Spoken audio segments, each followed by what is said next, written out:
ईश्वर धाम से कब से जुड़े हुए हैं?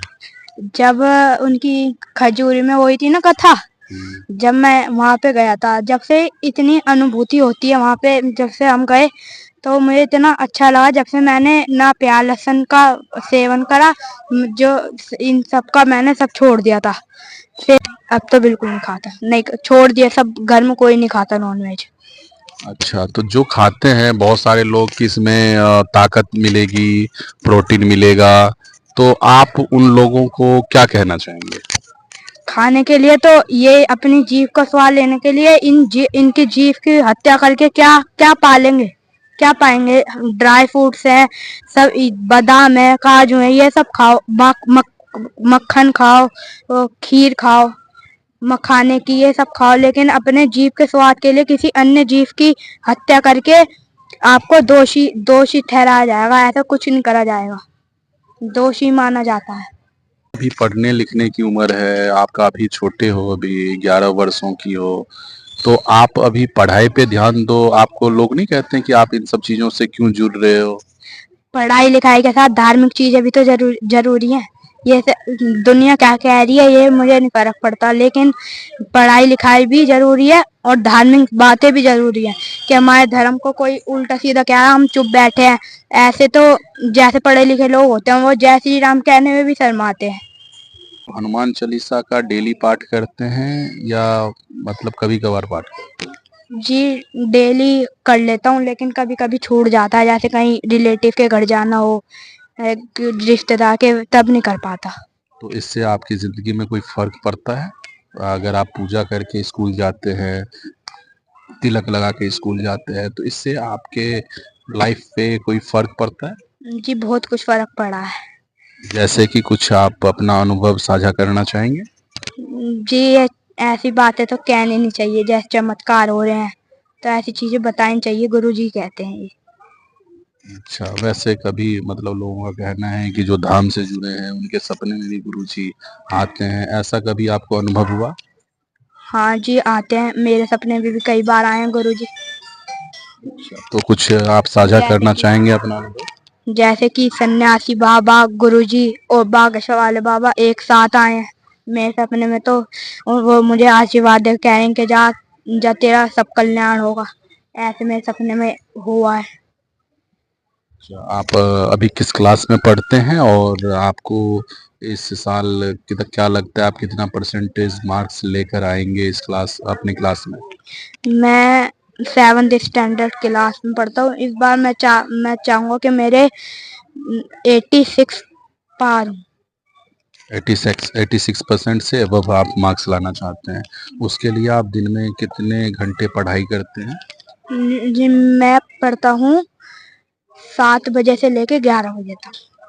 ठीक है, आज के जो आपके दोस्त हैं, ठीक है, बहुत सारे आपके दोस्त होंगे जो भगवान वगैरह की पूजा नहीं करते होंगे, जो नॉनवेज खाते होंगे, आप उन लोगों को क्या कहना चाहेंगे? जी अगर मैं मेरे ऐसे कोई दोस्त नहीं है कि कोई मोमडन है, ऐसा मेरा कोई दोस्त नहीं है। और जो नॉनवेज, मेरा कोई दोस्त नॉनवेज भी नहीं खाता। ठीक है, कुछ आप संदेश देना चाहेंगे अपने दोस्तों को या अपनी उम्र के और भी जो बच्चे हैं जो दिशा से भटके हुए हैं, जो अपने धर्म पे नहीं चलना चाहते हैं, आप उनको कुछ संदेश देना चाहेंगे? मैंने कई बार देखा है कि जैसे कि जो मैं एक बार अपने पापा के साथ हर मंगलवार को मरघट वाले बाबा जाता हूँ। एक दिन मैं जा रहा था तो 2-3 लड़के सिगरेट पीते हुए जा रहे थे, मेरी उम्र के लड़के। और कुछ मैं स्कूल में गाली बकते हैं, सिगरेट पीते हैं, करते हैं, वो करते हैं। ये चीजों से हटके आपको कुछ नहीं मिलना, आप बर्बाद हो जाओगे। इसलिए मैं ये संदेश देना चाहता हूँ कि अपनी पूजा पाठ में लगो और जब कल्याण कल्याण होगा, बस। ठीक है, और कई बच्चे ऐसे हैं जो मम्मी पापा से सही से बात नहीं करते हैं, उनका रिस्पेक्ट नहीं करते हैं, ठीक है, तो गुरुजी तो कहते हैं कि सबसे पहले अपने माँ बाप को पूजा करो, ठीक है, उनको रिस्पेक्ट करो, तो वैसे बच्चों को आप क्या बताना चाहेंगे? ये जो बच्चे होते हैं इन्हें कोई ना जीने का हक नहीं होता, कि जो अपने माँ बाप को ही नहीं वो पूज रहे, वो भगवान को क्या करेंगे? अब पहले अगर भगवान धरती पे नहीं आ सकते, इसलिए उन्होंने माँ बापों को भेजा, इसलिए भेजा। ठीक है। तो अभी और कुछ आप अपना कुछ शेयर करना चाहेंगे हमारे दर्शकों को जो आपको देख रहे हैं, देश दुनिया के लोग, उनको आप कुछ कहना चाहेंगे? मैं ये कहना चाहूंगा, ये जो सब आप नॉन वेज, ये सब गाली गलौज जो सिगरेट विगरेट पीते हैं, ये सब छोड़ो और पूजा पाठ में लगो और हिंदू राष्ट्र बनाओ और ये सब अंधविश्वास छोड़ो और अपने गुरु जी के चरणों में लगो। अपने आपके आपके जीवन में कोई ना कोई गुरु होना चाहिए, चाहे वो कोई भी गुरु हो। जरूरी नहीं है कि आप के गुरु जी बागेश्वर वाले बाबा की कोई इन बड़े बड़े गुरु जी को ही बनाओ। आप अपने जो आस पड़ोस के मंदिर में होते हैं उन्हें भी बनाओ, लेकिन गुरु बनाओ तो अच्छे गुरु बनाओ, जो आपको जहाँ पे आप गलत रास्ते पे चल रहे हो वो आपको अच्छे रास्ते पे लाके खड़ा कर पाए आपको। ठीक है, बहुत अच्छा संदेश दिया आपने। और कई लोग तो ऐसे भी हैं जो बोलते हैं बागेश्वर धाम जी के बारे में, अपने गुरु जी के बारे में कि ये पाखंड है, अंधविश्वास है, तो आप उन लोगों को क्या कहना चाहेंगे? जो ये चीजें कह रहे हैं ना, तो वो दरबार में जाके देखो कि जो घर में बैठे हैं बस बोल रहे हैं कि ऐसा कुछ नहीं होता, ऐसे तो हम भी कह रहे हैं कि आपके माता पिता नहीं है तो नहीं है क्या? ऐसे तो गुरु जी कोई पाखंड वाखंड नहीं करते।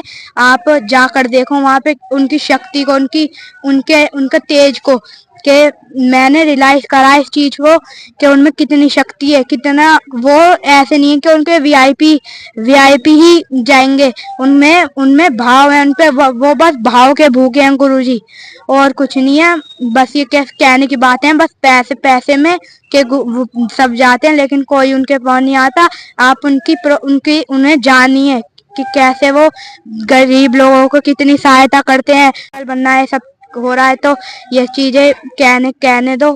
बस यही कहना चाहूंगा कि गुरु जी को मानो, ये सब नहीं होता कहने से कुछ भी। ठीक है, सीताराम, बहुत बहुत धन्यवाद। सीताराम।